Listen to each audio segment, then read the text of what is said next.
Hello listen, গল্পের বই যে শুধু গল্পই বলে তা কিন্তু নয়, গল্পের বই হিস্ট্রি জিওগ্রাফিও বলে। তাই আমাদের সবসময় পড়ার বইয়ের ফাঁকে ঢুকিয়ে রাখবেন না। আর গল্পের বইটা কি? আমাদের সব গল্পের বই বলবেন না তো, শুনতে কেমন ফেয়ারি টেল মনে হয়। আর প্লিজ আমাদের হাতে নিয়ে শুধু সেলফি তোলার জন্য কিনবেন না, আমরা বই স্মার্ট ওয়াচ নই। আর কেউ কেউ তো আছে আমাদেরকে কেনে পরের জেনারেশনকে পড়ানোর জন্য, কিনে এই আলমারিতে তুলে দিল।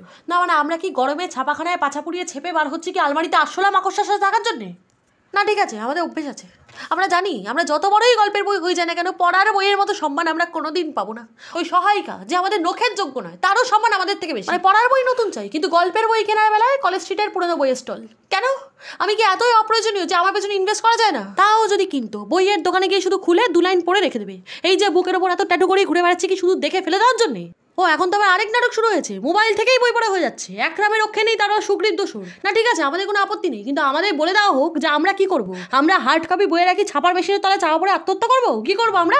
সমাজের প্রোগ্রেসিভ ইভলিউশনে আমরা দিন দিন সেটেন স্পিসিস হয়ে যাচ্ছি। সরকারের কাছে হাত জোর করে প্রার্থনা করছি এইদিকে একটু নজর দিক সরকার। একটা সময় ছিল যখন আমরাই রাজা ছিলাম, এখন রাজত্ব চলে গেছে বলে পয়সার লোভ দেখিয়ে আমাদের অডিও ভার্সন বার করে ভাইরাল করে দিয়েছে। এক ঘরে হয়ে গেছি আমরা।